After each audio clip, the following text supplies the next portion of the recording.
Hi there, my name is Handyman, and this is my wife. Hi, Hannah. And this is our 24-foot long tiny house that we built ourselves in Tucson, and we are completely off the grid.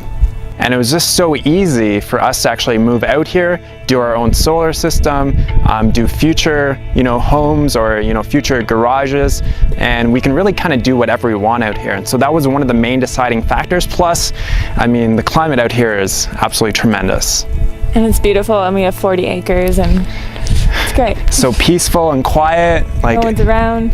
Pan around to the mountains over there. It is just it is amazing. It's so beautiful.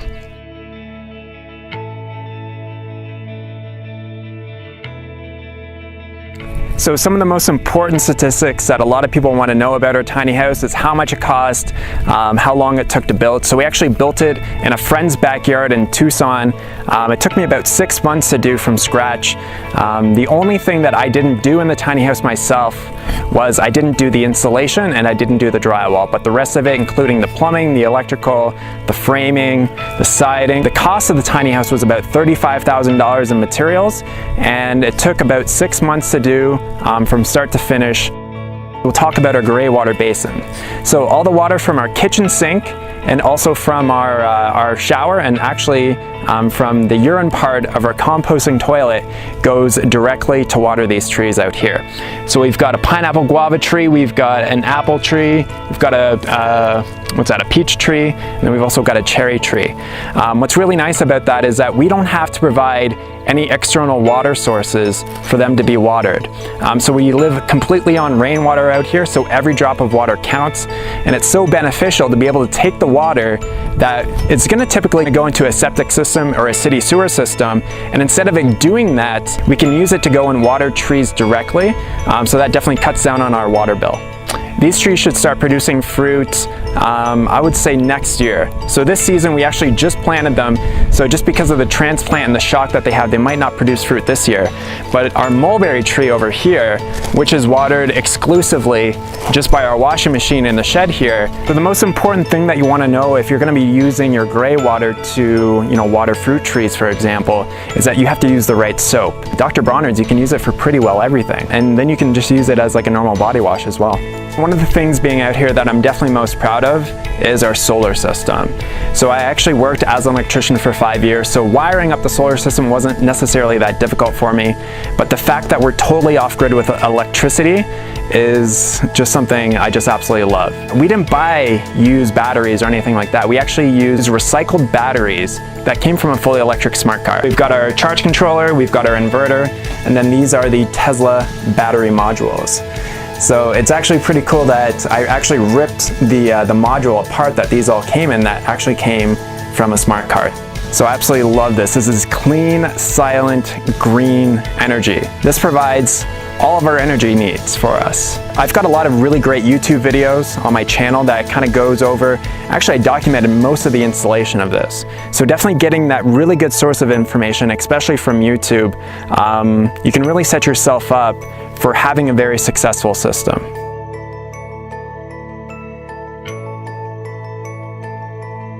So down here in the desert southwest, we get about 11 or 12 inches of rain per year. It is definitely possible to live entirely on rainwater.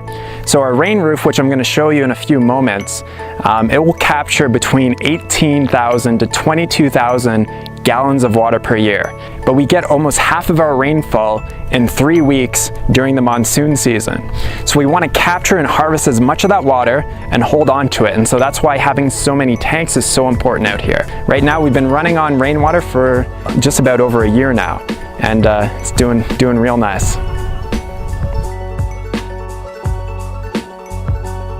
With the tiny house and the awning, we only have about 500 square feet of catchment surface, and in order to catch enough water throughout the year, I had to come up with a bit of a creative idea in order to create more catchment surface. I decided to design and build a roof that is on the ground.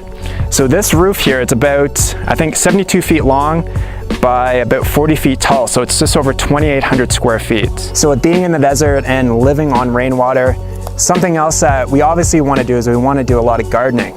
The problem is that gardening requires water.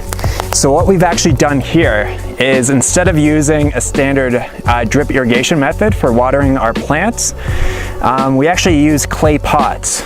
So what these are referred to are oyas. So it's like an ancient technique for basically watering your plants, watering your, we've got carrot growing here, we've got some collard greens behind me. It's an ancient technique to basically minimize how much water actually goes into the garden. So one of the things that I talk to people a lot about, when they're deciding if they want to build a tiny house or not, is to not only think about the space on the inside, is you want to also think about the space outside as well. So the climate that you live in, I think, can really make a big difference on whether or not you're going to enjoy living in a tiny house. It's 300 square feet out here. So we can have friends out here, I can set up the lights. It's a really nice, comfortable place to sit outside during the evening.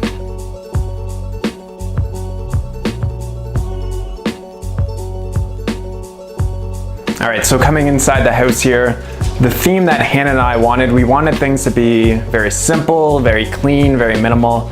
So you don't see like a lot of built-in storage on the walls. We wanted to keep the space as open as we could. I actually designed it myself in SketchUp. Our design is definitely very unique, and you don't see a breakfast bar very often in a tiny house. And the reason why we had a breakfast bar is because of my wife's YouTube channel. Her channel is all about plant-based recipes and weight loss. We wanted to create a really nice place for her to be able to record her videos.